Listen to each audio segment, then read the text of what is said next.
Hello, you stonkers and stonkettes. How are you diddling today? Today I'm going to talk about being weary. Weary of all of this bollocks that's going on. I'll tell you all about it on the other side.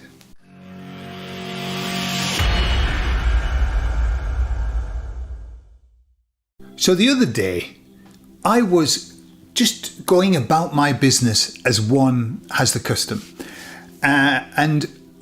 And it just, this wave came over me of, like a metaphorical wave, obviously, of like, oh, for God's sake, I'm just so tired. I'm so tired of all of this stuff that's going on. Like, it's been going on for yonks. It's like never ending. I mean, I don't know what you think about things now. It's just, it is one thing after another. Literally, and you know, like old people say that, it's one thing after another. It fucking is. It's one thing after another with no break. Like since the pandemic, we have not had a break. Have you noticed that? There hasn't been a moment of peace. It's, you know, that, oh, I think everything's all right now. No. I mean, it was the pandemic, and then as soon as that was coming to an end, that was running out of legs, and then it was the war, the Ukraine, and then we went on, and then there was Israel, and oh my God, it's just like, please God. And in between that, there've been salt and peppering stuff like the pox. Remember the pox? Remember the pox? Oh, I rather think fondly of the monkey pox now. It's like it came and it went. And there were little videos of men making love to monkeys on, you know, just to show that's where it came from. Yeah. Little Indian men. I remember seeing a video of a little Indian man making love to a little Indian monkey.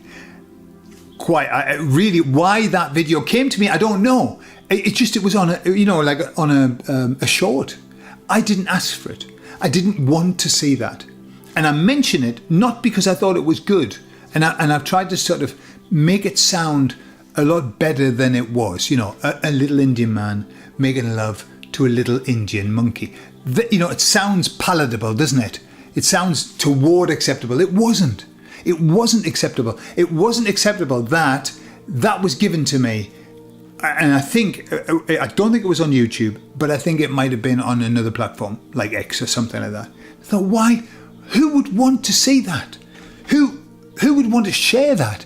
And not only that, who would take a video of that?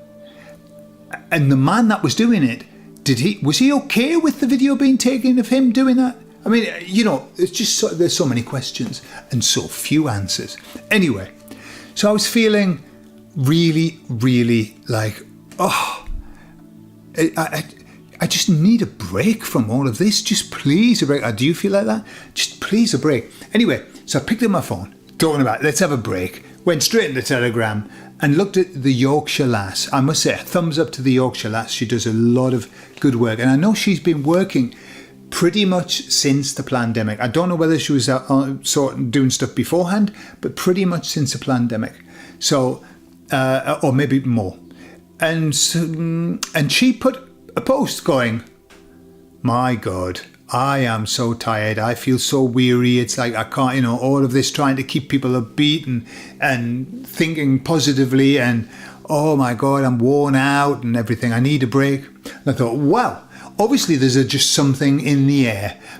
Or was it, or is it, that so much is happening now? So much that we're in overwhelm. I feel like I'm in overwhelm. I cannot keep up to speed with what the hell is going on. It's horrible. And anybody who is up to speed with everything, impossible, I think, but if you were, you know, they must be absolutely knackered. You must be knackered because it's awful. I mean, they're just so, it's just awful. So anyway, I was asking the emissaries about that, and I was saying, hey, you know, this is how I felt. And then I saw that somebody else who was doing like a similar role. I mean, the Yorkshire lass, she posts the amount of stuff she posts. You know, I'm lazy bastard compared to her. I just do 2-3 videos a week. She's like, wham, bam, bam, bam, bam. Anyway, I said to the emissaries, do you ever get weary of this? And they said, no, we don't get weary because it's our job. And I suppose up there, got bags of energy, haven't they? And you know, they're a bit sort of distant from it. It's a bit like watching a film, isn't it? Like, oh yeah, but the film doesn't wear you out. The people who were in the film, I suppose, are the ones who get worn out. And they said, no, we find it frustrating sometimes. And they said, especially now. And they were saying that because the line of the plan they said that it isn't linear. Everything isn't moving in a linear fashion. It's changing constantly, dependent on what is happening, you know, for good and for bad. And so they said that we are constantly having to re-plan our role, readjust, make allowances, offer something different, do something different. So they find it frustrating because they're having to change a lot about, you know, it's not like just, well, this is where we are and it's always going to be like this. And that's because this is a very mutable experience. And I think that's part of the deal, isn't it? It's part of the plan that this is changeable. And it's always going to be, you know, it's a battle. Good and evil, isn't it? That's the issue. And in battles, then you get that one side prevails and then the other side prevails, and that's how it goes. So that's kind of their frustration. But they said that they don't get battle weary like what we do. And they said, we understand exactly why you would feel that way, why everybody might feel that way. And they said, and the issue is that this period that we're in is worse. And it's because of exactly what we were saying about things, too many things happening too quickly. The advice that they give me was, they said, look, just take a break. Take a break, recharge your batteries, and while you take a break, do something creative. Okay? And that actually reminded me, you know, I found a pen drive and I've got all of these courses that we did together with some beautiful people that I haven't edited and I haven't got them up on my website. And I could, and they could be helping other people to have extra skills. So it's something I'm going to do. So yeah, take a break. I mean, in that, I'm going to go on holiday in about a week's time. And I've decided I'm not going to do loads of videos ahead and get them posted up. I'm just going to have a week off. I hope you don't mind. But I'm going to just chillax and sit on the beach in El Mar Menor and take some sun and swim a bit and do some scuba diving or whatever. Something like that. Yeah. The other day, changing the subject, I listened to somebody who was talking about an interview that Terence McKenna did in 1998. Okay? Terence McKenna, I don't know if you know this. Terence McKenna was he's dead now. He was a seer. It was like a guru. And he spent a lot of time working with hallucinogenics, with LSD, with ayahuasca. He did a lot of work on that and taking it. That was the work he was doing. But I think it opened up his mind so much that he was able to describe what the future was going to be like as though he'd seen it. And so I'll just put a little bit of that video so you can see the things that he was saying. We are about to take the step out of matter. It's only going to get weirder. The level of contradiction is going to rise excruciatingly, even beyond the excruciating present levels of contradiction.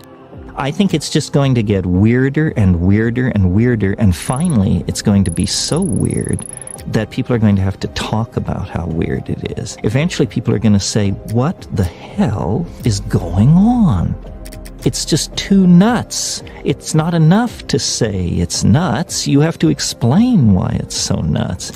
The planet is on a collision course with the most profound event it's possible to imagine. The freeing of organic life from the chrysalis of matter.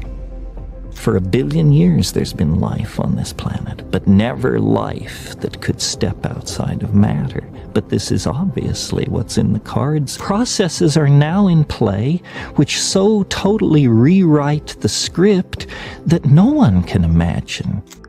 what I liked about it was, he was talking about everything speeding up. Well, that just, everybody's saying that it's speeding up. But I liked when he was saying that things are going to get so ridiculous that we're going to have to speak out. Because the way I see us coming from is things have become so ridiculous, but nobody wants to speak out. Why? Because they're all scared. Because the ridiculous has been made normal. The normalization of ridiculousness. And so people were worried about speaking out. And I get the sense that that's changing. I get the sense that people are very much speaking out now. And I think that's only going to grow in size. But also Terence McKenna was referencing this singularity point that we're moving to. Singularity. And I think it was Elon Musk who put it, the singularity is coming. What is a singularity? I haven't got an effing clue. But I asked the emissaries and I said, well, what do you think about this? It's kind of like coming to a point. He was talking about a point of fusion where everything just becomes one or whatever. And they said the singularity, if you want to call it that, it's just a name. But we are reaching a point. But the point is the bifurcation point. So it's the fusion of all of us who are going in one direction and the fusion of all of those who are going to go in the other direction.